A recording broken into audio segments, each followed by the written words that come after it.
Alright guys, in this video we are breaking down some of the key highlights of Abdul Carter's 2024 season. In a later video, we'll break down just some of his key games and some of his good and bad plays, but we are breaking down what he brings to the table as he is expected to be a high draft pick, if not the #1 overall draft pick in the upcoming NFL draft. So let's go ahead and get right into it. This was one of his best sacks he had all year. So he is at the stand-up in position right here at the top of the screen, and he's just going to give a quick little hesitation. Then he's going to show how low he can bend around these offensive tackles to get to the quarterback. All right, so we'll slow this down. He's high in his stance, quick little hesitation. Now watch him dip, grab grass underneath, and get around that offensive tackle. University of Southern California's quarterback stands no chance, and Abdul Carter gets the sack. Watch it in the replay right here, and you'll be able to see it even more.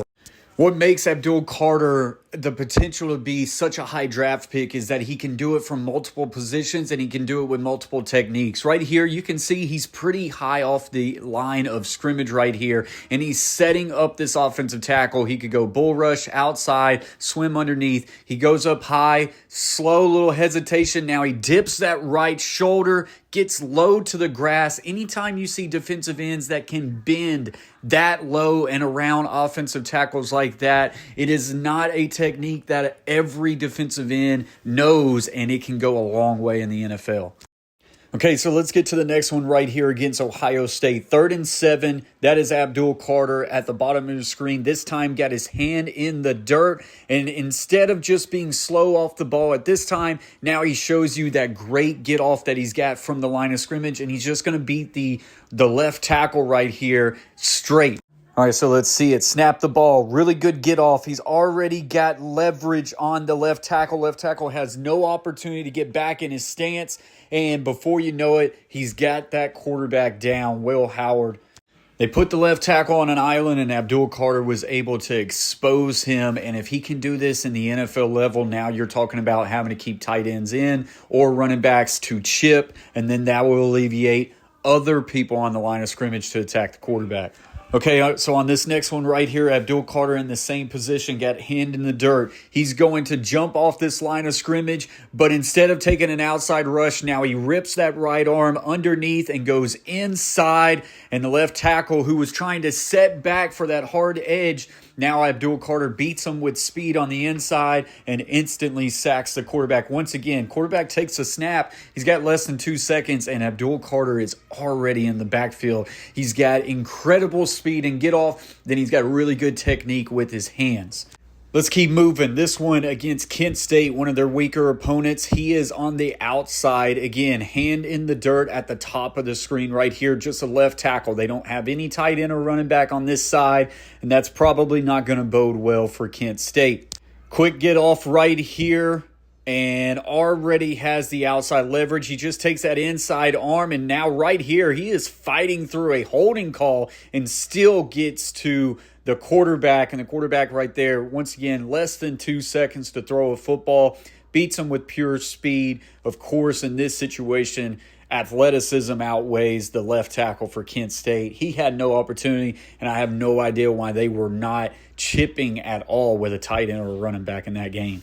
Okay, so let's get back to the Maryland game right here. We already saw one sack in the Maryland earlier. So right here again, hand in the dirt, top of the screen. This is going to be one of his more hesitation techniques that we saw at the start of the video. He's going to get off this line of scrimmage, hesitate for a quick little second, and then just beat him with pure speed on the edge. You can see it right here, rips with that inside arm all the way up, just shedding the right tackle, and then just holding on enough to get this quarterback down for yet again another sack. So on this next one now, we get a little bit of a run stop right here. They're out of a 2x2 set. This is versus Washington. Washington's going with a split zone, and you're just going to get right tackle one-on-one with Abdul Carter, and he's able to just rip him on a quick block shed and then get to the running back very quickly right here. So we'll snap this ball and slow it in slow time. Right tackle tries to get out leverage on him. He's able to just swim over top and the right tackle now finds himself just watching Abdul Carter tackle the running back for a loss of 5 in the backfield.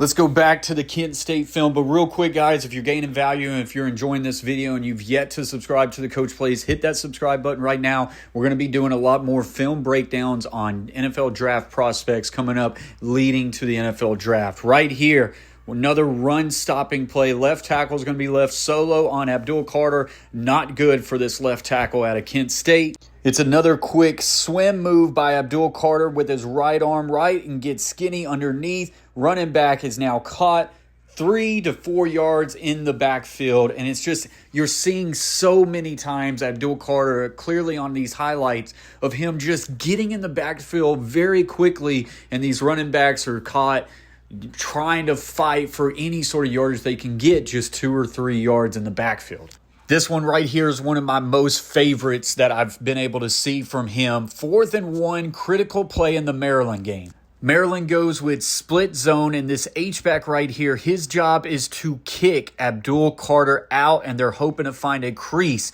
Abdul Carter, one of his best highlights right here, I believe. He takes on this kick-out block and then still gets the tackle of the running back before he can get the first down. Snap this football, attacks this kick-out block head-on with that lead shoulder, knocks him in the backfield, and then stifles the running back with no gain. And it's a big stop on their own 30. And then Penn State's able to go and extend their lead. Huge play. Abdul Carter wasted no time and went right at that kick-out block and was able to stalemate him and then get the tackle. On this one right here, Abdul Carter shows his versatility. You can stand him up in a wide 9 technique. You could put him on the edge with a hand in the dirt at the 5 technique or the 6. Or then in this situation, they put him in a stand-up A-gap like linebacker pressure right here. And he's able to get interior pressure right through the center. Another little rip underneath with his right arm. And now the center is having to hold him as he gets pressure on the quarterback, forcing an incompletion. Like I say, very versatile. You'll see it again right here. Stand up, double mug, A-gap, linebacker pressure. Snap of the ball, goes right through the center, rips underneath with that left arm, fights through the contact, and is hitting the quarterback as he throws, making that ball a little bit inaccurate and not able to extend the chains. Penn State stands him up at linebacker again here. 3rd and 25. It's 3rd and long, and they stand him up at that like linebacker position. Once again, you can see the DBs are playing off, and all they're telling Abdul Carter right here is just to spy the quarterback. The quarterback is a runner, and they want to put their best athlete in a spy position here. So the quarterback snaps the ball. A lot of vertical routes, and 9 times out of 10, you can get plays extended with legs of the quarterback. He doesn't like anything, so he's forced and he's flushed out of the pocket. As soon as he takes off, Abdul Carter takes off as well and beelines it right to the quarterback, not only sacking him, but now getting a strip sack, and that ball is loose, and that ball is turned over for Penn State. I like this one right here. Once again, got him in a stand-up linebacker position over the guard right here. You just kind of can't tell. And Oregon, this is a big game, 28-24. It's 3rd and 9. Critical play right here. Oregon's trying to continue this drive, or they will be forced to settle for a field goal. And they're just going to try to get this ball out quick on the perimeter with a quick wide receiver screen. Abdul Carter recognizes this very quick as Dylan Gabriel gets this ball out. Now he is flat down the line, beating the blocker of the guard and tackling this receiver just 4 yards down the field and forcing a 4th down. Being able to have quick recognition, play recognition, and then get out to the flat and get a massive stop. These were just a few of his plays, of his highlights of 2024. Abdul Carter finished the season with 68 total tackles, 12 sacks, and 2 forced fumbles, which has him at the top of the board for pass rushers in the NFL draft this upcoming year, and he could go as high as #1 overall pick. I want to know from what you guys think about Abdul Carter, whether you're a Penn State fan or just a fan of college football. Do you think he's worthy of the #1 overall pick? We'll probably break down some more film on him going forward. I would love to break down the full film of their game, the college football playoff game against Notre Dame. Let me know what you guys think about it in the comment section below. As always, stay humble, stay kind. Peace.